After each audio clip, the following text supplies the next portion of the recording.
Hello friend, welcome back to my YouTube channel college information official. I am Neha.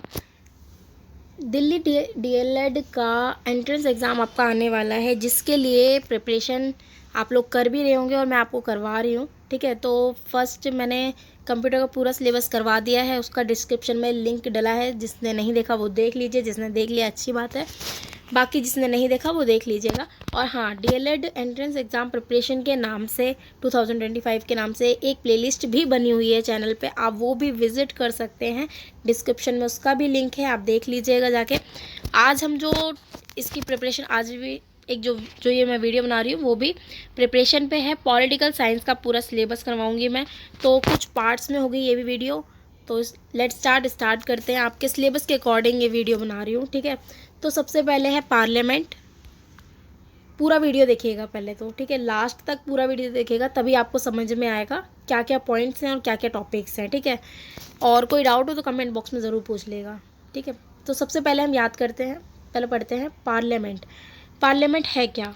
Parliament आप सभी जानते होंगे, parliament संसद को बोला जाता है, जहाँ पर लोकसभा और राज्यसभा लगती है, ठीक है। जहाँ पर राज्य के सभी राज्यों के नेता, ठीक है, शामिल होते हैं और वहाँ पर निर्णय लिए जाते हैं, ये आप सभी को पता होगा।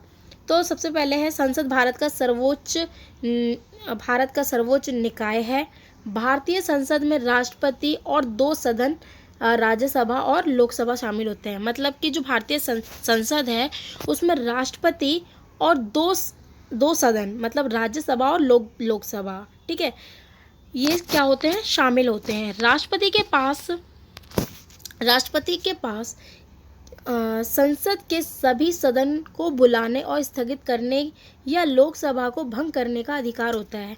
जो राष्ट्रपति होते हैं उनके पास संसद में सदनों को बुलाने और स्थगित करने, मतलब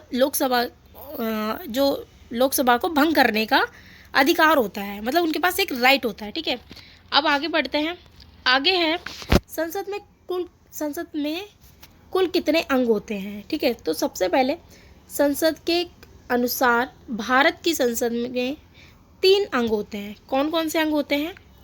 राष्ट्रपति, लोकसभा, राज्यसभा। मैंने आपको ऊपर भी बताया था कि 3 लोग शामिल होते हैं, ठीक है, 2 सदन और एक राष्ट्रपति। तो उसी तरह यहाँ पे भी है कि राष्ट्रपति, लोकसभा और राज्यसभा, ये सभी क्या होते हैं, शामिल होते हैं इसमें, ठीक है। ये इसके सदन अंग हैं, ठीक है।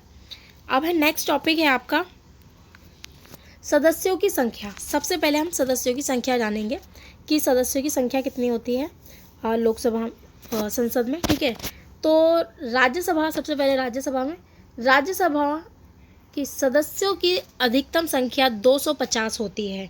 ये आपसे क्वेश्चन जो पूछा जाएगा वो ऑप्शनल होंगे, ठीक है, आपके जो एंट्रेंस में आएंगे वो ऑप्शनल होंगे, तो आपको नंबर भी याद रखने होंगे कि कितने नंबर है, ठीक है, संख्या कितनी है। जैसे 250 है तो आपको ऑप्शन 4 दे दिए जाएंगे, 1, 2 और 3, 4, है ना।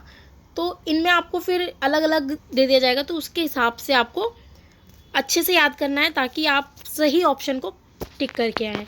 तो यहाँ पे है राज्यसभा की सदस्य संख्या अधिकतम कितनी होती है, 250 होती है, जिसमें से 238 सदस्य राज्यों और केंद्र शासित प्रदेश के प्रतिनिधित्व होते हैं। क्या होते हैं? केंद्र शासित प्रदेशों के प्रतिनिधित्व होते हैं। और 12 जो होते हैं, बचे हुए जो 12 होते हैं वो होते हैं राष्ट्रपति द्वारा मनोनीत, ठीक है। देखिए, पहले तो मैंने अभी क्या बोला दोबारा से सुन लीजिए कि जो टोटल होते हैं 250, ठीक है, और इसमें जो सदस्यों की राज्यों में संख्या होती है वो होती है 238, मतलब 238, ठीक है। और केंद्र शासित प्रदेशों के प्रतिनिधित्व हुए हैं, ठीक है।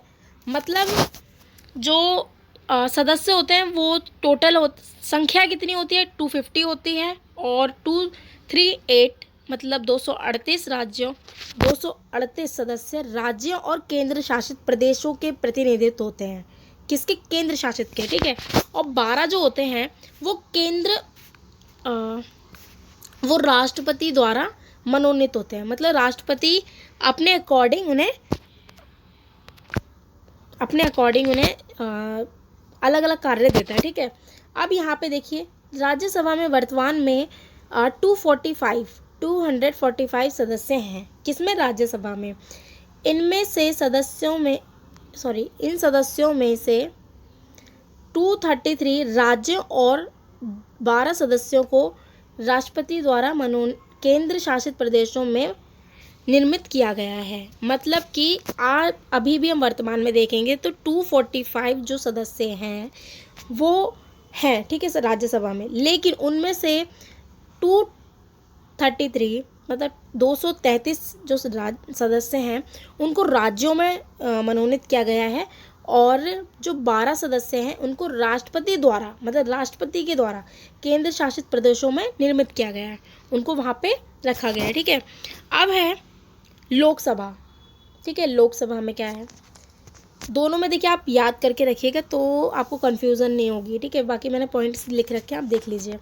लोकसभा की अधिकतम सदस्य संख्या है 552 मतलब 552, ठीक है, जिसमें से 530 सदस्य राज्यों का और 20 सदस्य संघ शासित प्रदेशों का प्रतिनिधित्व करते हैं, ठीक है। मैंने फिर से बता देती हूँ कि जो टोटल सदस्य संख्या है लोकसभा में वो 552 मतलब 552 है, और जिसमें से 530 सदस्य राज्यों में कार्य करते हैं, और 20 सदस्य जो हैं वो संघ शासित प्रदेशों का प्रतिनिधित्व करते हैं। मतलब कि आपने देखा होगा जैसे प्रधानमंत्री जी जो हैं उनके साथ भी तो लोग कार्य करते हैं, ठीक है ना, उनके साथ भी लोग कार्य करते हैं, तो उनकी संख्या है 20, ठीक है, अलग अलग पदों पे हैं वो लोग, ठीक है। बाकी फिर है वर्तमान में 543 सदस्य हैं। अब मैं बता रही हूँ, अभी का बता रही हूँ, जो वर्तमान में अभी चल रहा है उसका, जिसमें इनमें से 530 सदस्य राज्यों में हैं, राज्यों में कार्य कर रहे हैं, अलग अलग राज्यों में हैं, और यहाँ देखिए राज्यों से प्रत्यक्ष रूप से चुने जाते हैं, जो राज्यों में चुने जाते हैं, ठीक है ना, राज्यों में चुने गए हैं, और 13 सदस्य संघ शासित प्रदेशों में चुने जाते हैं, ठीक है। ये क्या है, 13 है। अब संख्या याद कर लीजिए फिर से कि टोटल सदस्य संख्या 543 है, मतलब 543 है, और सदस्य संख्या जो राज्यों में लगी है, जो राज्यों में है वो 530 है, और जो 13 सदस्य हैं वो संघ शासित प्रदेशों में है, ओके। अब है नेक्स्ट भारत का संविधान। ये हमने सभी ने पढ़ा है, सभी को इसके बारे में नॉलेज है, लेकिन फिर भी हम इसको पढ़ लेते हैं अच्छे से डीपली, ठीक है। भारत का संविधान 26 नवंबर 1949 को संविधान सभा द्वारा अंकित किया गया था। कब किया गया था, 26 नवंबर को, ठीक है, 26 नवंबर को किया गया था, और 26 जनवरी 1950 को लागू हुआ था। कब हुआ था, 1950 में 26 जनवरी को, जो अब हम लोग गणतंत्र दिवस के रूप में मनाते हैं, ठीक है। यह देश का सर्वोच्च कानून है जो सरकार की संरचना, शक्तियों, नागरिकों के अधिकारों और कर्तव्यों को निर्धारित करता है, ठीक है। ये क्या करता है, ये सरकार की संरचना है, शक्तियों और नागरिकों के अधिकारों और कर्तव्यों को निर्धारित करता है, ठीक है। इसमें हमारे कानून लिखे हैं, हमें किस तरीके से कार्य करना चाहिए, कानून किस तरह से चलना चाहिए, या संविधान किस तरह से चलना चाहिए, इन सब के बारे में लिखा हुआ है, ठीक है। नेक्स्ट टॉपिक है आपका अधिकार और कर्तव्य, राइट्स एंड ड्यूटीज़। अधिकार वे दावे हैं जो व्यक्ति के विकास के लिए आवश्यक हैं और समाज एवं राज्य द्वारा स्वीकृत हैं। मतलब समाज में और राज्यों में सभी जगह स्वीकृत है, मतलब मान्य है, जहाँ पर कि ये कर्तव्य, ये अधिकार सभी को मिलने चाहिए, ठीक है, जैसे मौलिक अधिकार। कार्य हैं जिन्हें व्यक्ति से अपेक्षा की जाती है, जिनमें व्यक्ति से अपेक्षा की जाती है कि व्यक्ति ये कार्य करेगा। ठीक है, नेक्स्ट है अधिकार। अब हम अधिकार के बारे में पढ़ेंगे। तो अधिकार क्या है? अधिकार मतलब राइट्स आपके। अधिकार को व्यक्ति को स्वतंत्र और सुरक्षा प्रदान करते हैं।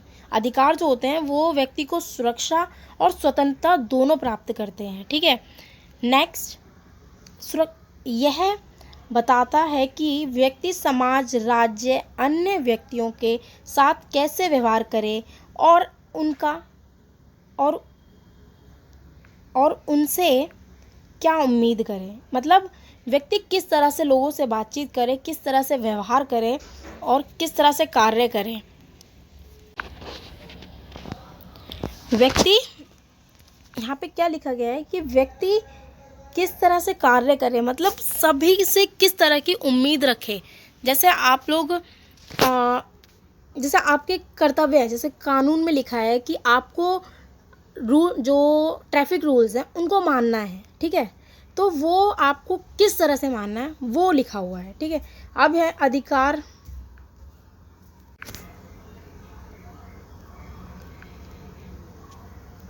करें और मतलब तो उस रूल से चलना है आपको। ठीक है, तो आपको ट्रैफिक रूल्स मानने पड़ेंगे। उसी तरह अब लिखा है आगे कि अधिकार व्यक्ति के विकास के लिए आवश्यक है। ठीक है, व्यक्ति के विकास के लिए आवश्यक है।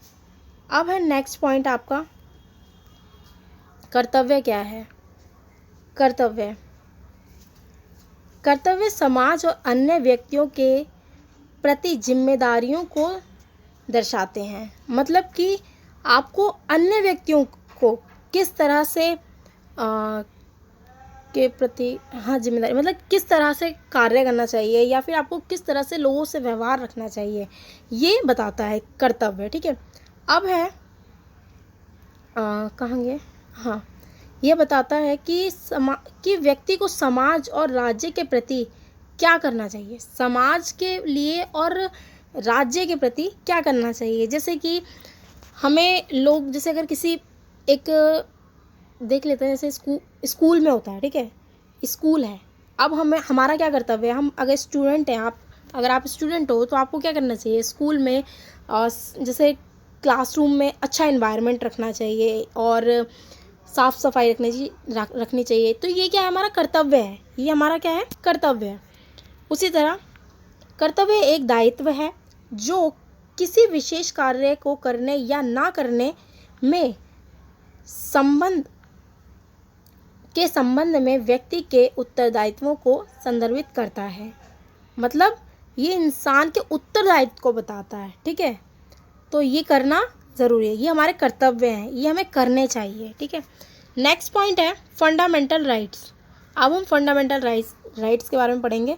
ये भी आपने काफ़ी जगह पढ़ा होगा, 10th में पढ़ा होगा आपने और 9th में पढ़ा होगा। ये आपको मतलब 6th क्लास से आपको सिखाए जाते हैं और जब हम प्राइमरी क्लास में भी होते हैं तब भी हमें थोड़े बताया जाता है, स्कूलों में बच्चों को बताया जाता है कि आपके राइट्स ये हैं, आपको इस तरह से रहना चाहिए, आपको इस तरह से करना चाहिए।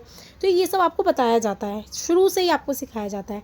और जिन्होंने 11th और 12th में अगर आर्ट्स लिया है तो उनको तो पूरा ही पता होगा। ठीक है, क्योंकि ये तो उसमें है ही। अब कोई बात नहीं, अगर जिसके पास नहीं है वो यहाँ पढ़ लीजिए। फंडामेंटल राइट्स मतलब मौलिक अधिकार। मौलिक अधिकार संविधान के भाग 3 में अनुच्छेद 12 से 35 तक वर्णित हैं। ये नागरिकों को बुनियादी स्वतंत्र और सुरक्षा प्रदान करते हैं। मतलब कि जो मौलिक अधिकार हैं, फंडामेंटल राइट्स हैं, ये क्या करते हैं, इन मनुष्य को और नागरिक को मतलब एक स्वतंत्रता प्राप्त करते हैं, एक सुरक्षा प्रदान करते हैं। क्या करते हैं, सुरक्षा प्रदान करते हैं। स्वतंत्रता मतलब उसे हर एक चीज़ करने का राइट है, हर व्यक्ति को अपने कार्य स्वयं अपनी मर्जी से करने का राइट है। नेक्स्ट, अब हम इन मौलिक अधिकारों जो हैं उनके बारे में पढ़ेंगे। तो ये टोटल हैं 6, इनके बारे में हम पढ़ेंगे। सबसे पहले है समानता का अधिकार। समानता का अधिकार अनुच्छेद 14 से 18 में है। ठीक है, नेक्स्ट है स्वतंत्रता का अधिकार। अनुच्छेद 19 से 22 में, ये आपको याद रखने पड़ेंगे, ठीक है। ये आपसे पूछे जाएंगे पेपर में कि ये किस अनुच्छेद में है। नेक्स्ट है शोषण के विरुद्ध अधिकार। शोषण के विरुद्ध अधिकार ये 23 से 24 में है। धर्म की स्वतंत्रता का अधिकार ये 25 से 28 में है। संस्कृति और शैक्षिक अधिकार ये 29 से 30 में है।